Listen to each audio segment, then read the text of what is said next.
मागील भागात आपण पाहिले, बाबी शेखरच्या वडिलांना दाजींना भेटायला गेली होती.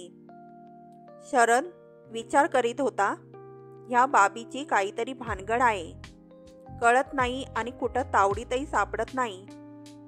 बाबी तावडीत सापडू दे एकदा, मग शरद ही काय चीज आहे ते दाखवीन. असा विचार करत तो जिना चढत असताना त्याला पोस्टमन भेटला. पोस्टमनला त्याने सहजच आमचं काही आहे का असं विचारलं आणि पोस्टमनने बाबीला आलेलं शरदचं पत्र त्याच्या हाती दिलं. दैव हा प्रकार असा आहे, नाहीतर बाबीला पाठवलेलं पत्र परस्पर शरदच्या हातात का पडावं, तेही विनासायास. पत्र वाचून शरदला स्वर्ग 2 बोटं उरला. आता पुढे. Sir, I think you are not well today. Somewhat. Why should we not stop here only? Yes, it could be done. ह्या स्टेनोग्राफर्स मोठ्या चलाक असतात. आपली मनस्थिती त्यांनी अचूक ओळखली. आज मन कोणत्याच कामात नव्हतं. ऑफिसातल्या सहकाऱ्यांना सूचना जात होत्या, त्या सरावाने योग्य जागी सह्या होत होत्या, कारण जागा हातांना पाठ झाल्या होत्या. म्हणून ताण असह्य झाला तेव्हा दाजींनी ऑफिस सोडलं. ड्रायव्हिंग करतानाही असंच होत होतं. चौकातल्या पोलिसांच्या सूचनेप्रमाणे मोटार आपोआप थांबत होती, ठराविक रस्त्याला वळत होती. इतर वाहनांना करावयाच्या वाहतुकीच्या सांकेतिक खुणाही रीतसर होत होत्या आणि गरजेनुसार पाय नेमक्या वजनाने ब्रेकवर पडत होता. हे सर्व कसब त्या अवयवांना सरावाने प्राप्त झालेलं, त्यात मन नव्हतं. ह्या पोराने सुचवलेले दोन्ही पर्याय न पेलणारे होते. अमेरिकेत राहून ह्याला सांगायला काय जातं की मी येईपर्यंत बाबीला आपल्याच घरी ठेवून घ्या म्हणून. भारताची अजून अमेरिका झालेली नाही. हा पोरगा येईतो बाबीला ठेवून घेणं? No, it is next to impossible. दुसरा पर्याय पण योग्य नाही. एखादा डॉक्टर शोधायचा, तेही ह्या असल्या फार्मासाठी. Something ridiculous. ही असली कामं कोणता डॉक्टर करतो हे मुळात माहीत नाही.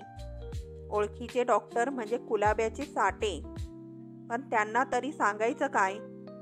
तर आमच्या पोराला मोह आवरला नाही, आता हे निस्तरा, असं नाही सांगता येणार. काहीतरी थाप ठोकायला हवी, बेमालूम. सांगू आहे अशीच ऑफिसातल्या कारकुनाची पोरगी, बिचारी फसली, आली माझ्याकडे. I should guide her. Yes, दिस कुड बी डन. पण हे सर्व त्या पोरीला कसं सांगायचं? शेखरनं आणखीन गोंधळ करून ठेवला. त्या पोरीला खुशाल पत्र पाठवून लेखी अडकला. त्यात काय काय कमिट केलंय देव जाणे. असल्या गोष्टी लेखी करायच्या नसतात, एवढं त्याला समजू नये. केव्हा तरी ती पोरगी समोर येऊन उभी राहील. तिला मार्गदर्शन करायचं म्हणजे एक्झॅक्टली काय करायचं? घरात पाऊल पडताच वर्दी मिळाली. बाबीसाहेब आले आहेत, वाट पाहत आहेत. सगळंच तांगडं. उतार वयात अनुभवाचं गाठोडं पाठीशी असतं, पण ह्या असल्या समस्यांना तोंड देण्यासाठी जो काही हुरूप लागतो तो कुठून आणायचा? दाजींना वाटलं, आज हिला नकोच भेटायला. सांगूया, अगोदर अपॉइंटमेंट घे मग ये. पुन्हा वाटलं नको, पण पोरगी लहान आहे, आपल्याकडे मोठ्या विश्वासाने आली आहे. त्याशिवाय या मोहात आपल्याच पोऱ्याचे मान अडकलेले आहे. एक वेळ हे सगळं झुगारून देता आलं असतं, पण शेखर लेखी तावडीत सापडला आहे. शिवाय आपल्याच ऑफिसात काम करणाऱ्या नानांची ही मुलगी. ह्या सर्व प्रकरणात आपला जसा काही संबंध नाही तसा त्याचाही. आपल्यासारख्याच नव्हे, त्याहून जास्त मनस्ताप त्या माणसाला निष्कारण होत असणार. बापाची बापाला कीव आली. बाबी आत आली, दाजींसमोर बसली. ह्या सर्व प्रसंगाला जास्तीत जास्त सौम्य हलकं फुलकं स्वरूप द्यायचं असं ठरवून दाजींनी विचारलं, बोला बाई, काय हुकूम आहे? बाबी हसली, लाजली. दाजी तिच्याकडे पाहत होते. तिचं आत्ताचं हसणं आणि लाजणं त्यांना आवडलं. माणिकची नेमकी आठवण झाली. छातीत कळ आली. शेखरचा चॉईस फारसा वाईट नाही. आणखीन प्रसन्नपणे त्यांनी विचारलं, नो हुकूम? थोडं काम होतं म्हणून आले होते. हां, असं काहीतरी बोला ना. नो हुकूम असं म्हणून कसं चालेल? शेखर सध्या नेमके कुठे असतील? 15 दिवसांपूर्वी तुम्हाला जो पत्ता दिला त्याच पत्त्यावर. असं कसं झालं मग? काय झालं? माझ्या पत्राला उत्तर नाही आलं. उत्तर नाही आलं? नवल आहे. दाजी असं म्हणाले, पण मनातून त्यांना अतिशय आनंद झाला होता. पोरगा लेखी गुंतला नाही ह्याचा तो आनंद होता. आता काही वेळ वर करणी खोटी विवचना माया दाखवणं जड नाही. नाटक करायचं, त्यात खरे क्लेश नाहीत. दाजी म्हणाले, असं व्हायला नको होतं. तू तुझा इथला पत्ता नीट कळवला होतास ना? अगदी शब्दन शब्द. मग यायला हवं होतं. अर्थात त्यानं पाठवलं असेल तर. मला त्याचं पत्र कधीच आलं. काय म्हणतायत? प्रवास कसा झाला?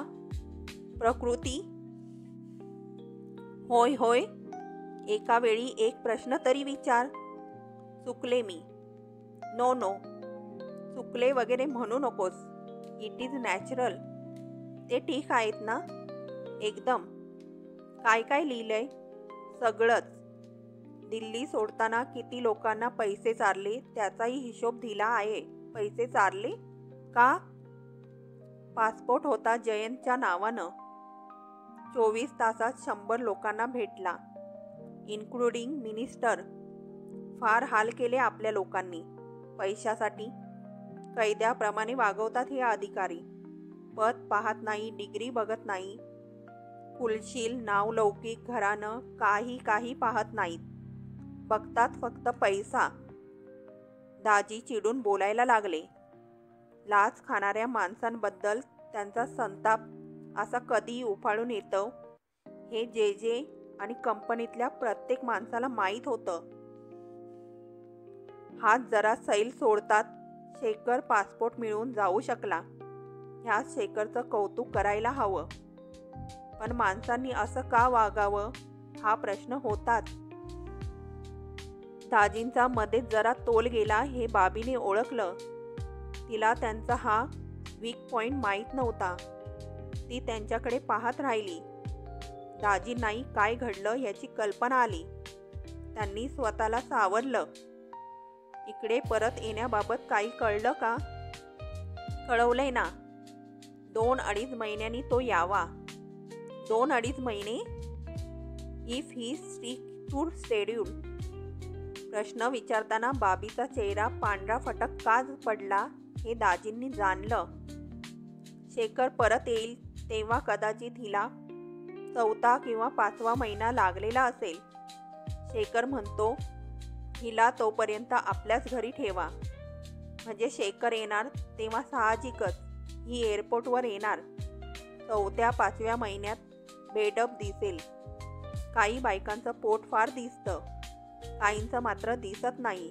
शिवाय त्यापूर्वी नाही का येणार? हा? मला काही म्हणालीस? दाजींनी भानावर येत विचारलं. आपण कुठे भरकटत गेलो होतो याची त्यांना लाज वाटली. बाबीने पुन्हा तोच प्रश्न विचारताच ते म्हणाले, तशी शक्यता कमी आहे. दाजी काका, मला शेखर तातडीनं म्हणजे फार तातडीनं यायला हवे आहेत. बाबी कळवळून म्हणाली. तिच्या ह्या वाक्यामागे अनंत काळचा प्रक्षोभ, वेदना दडलेली होती. तिचा स्वर तिच्या नकळतही वाढला होता. लाच या विषयावर दाजींचा वाढला तसा. दाजी सौम्य पण कृत्रिम स्वरात म्हणाले, तुझी ओढ मी समजू शकतो, पण मला एक सांग की जगात प्रेमाला जेवढं महत्त्व आहे तितकंच व्यवहाराला आहे की नाही? शेखर तुझाच आहे. काम संपवून तो परत आला की मला भेटायच्या आधी तो तुझ्याकडं धाव घेतील, पण कसं सांगू? आत्ताची माझी परिस्थिती फार फार निराळी आहे हो. तिची अवस्था दाजींनी जाणली. आपल्याला दिवस गेलेले आहेत ही बातमी तिच्या तोंडून आपण होऊन येणं फार कठीण आहे, आणि तिच्याच तोंडून हे वदवण्यात काही स्वारस्य पण नाही. सांगायची काही गरज नाही. शेखरनं मला सगळं कळवलं आहे. दोघंही गप्प बसली. चमत्कारिक नातं, चमत्कारिक समस्या. मग आता काय करायचं? दाजींनी विचारलं. बाबी गोंधळली. असा सर्वनाश ओढवल्याप्रमाणे पाहू नकोस.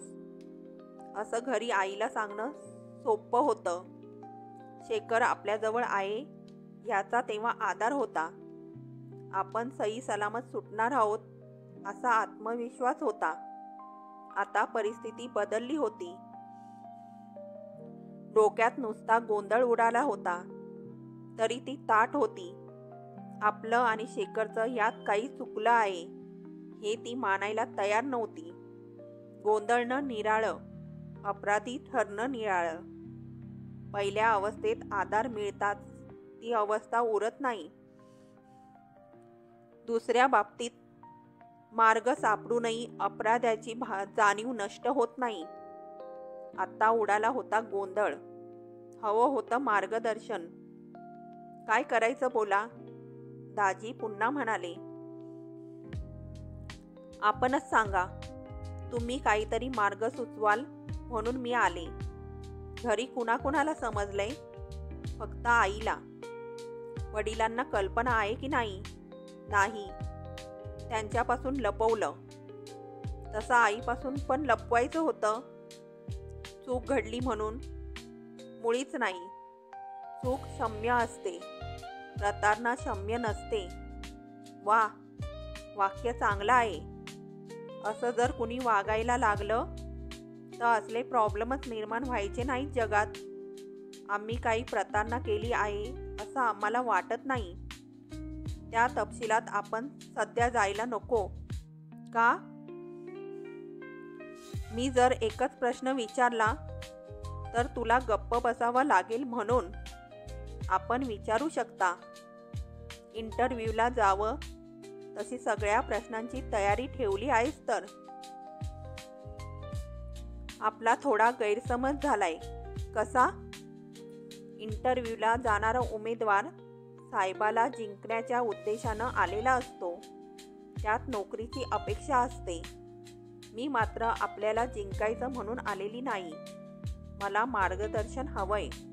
ते देण्यापूर्वी तुम्ही मला काहीही विचारू शकता. मला आधार हवाय. मी मार्गदर्शन म्हणते. आपण जर त्याला इंटरव्ह्यू म्हणणार असाल तर माझा नाईलाज आहे. संभाषण जो लांबू लागलं तो ते रंगू लागलं. त्यात रस निर्माण व्हायला लागला. आता ते नाटक राहिलं नाही. बाबीच्या बोलण्यात जो एक प्रांजळपणा होता तोच फार टवटवीत सुंदर होता. जे घडायला नको होतं ते घडू नये. ती स्वतःला आणि शेखरला स्वच्छ समजत होती. तिला सभोवतालचं जग सरळ वाटत होतं. स्वतःची कृती पण सरळ वाटत होती. तिला स्वतःबद्दल एक झगझगीत आत्मविश्वास वाटत होता. तोच अंतर्मुख करणारा होता. दाजींवर त्याचा परिणाम झाला. अशा निर्भीड पोरीने आई वडिलांना काही न सांगता इकडे धाव का घ्यावी? तू ही एक गोष्ट घरात का लपवून ठेवलीस? लपवली नाही. लपवावीशी वाटली तेही त्यांना क्लेश होऊ नयेत म्हणून. ही गोष्ट प्रकट होण्यापूर्वी आमचं लग्न झालं असतं. आपल्यालाही हा त्रास माझ्या त्रासाचं सोड. सध्या मार्ग हवा यातून. मी आपल्या शब्दाबाहेर नाही. तुझे वडील, आपल्या योजनेला त्यांचाही विरोध असणार नाही. कशावरून? स्वतःच्या हिताचा मार्गच आपण निवडाल याची खात्री वाटते. दाजी गप्प बसले. काही न ठरवता आपण हे सर्व कसं निभावून नेत आहोत याची बाबीला नवल वाटत होतं. दाजी नुसते पाहत राहिले होते. एक अगदी कोवळी, नुकतीच सगळ्यांची समज आलेली पोरगी स्वतःचा गोंधळ होऊ न देता, न डगमगता तिचा स्वतःचा विचार आपल्यापर्यंत पोचवते. हा अनुभव पहिलाच होता. शेखर अजून आपल्याला टरकून आहे. माणिकवर आपण जीवापाड प्रेम केलं, पण ती आपल्याला घाबरायची. ऑफिसातले पार्टनर जोशी, तेही डोळ्याला डोळा भिडवत नाहीत. पण ही पोर, अशी पोर ह्या असल्या जंजाळात सापडायला नको होती. हा विचार मनात येऊन दाजी पटकन बोलून गेले. तुझ्यासारख्या मुलीवर हा असला ओघळ प्रसंग यायला नको होता.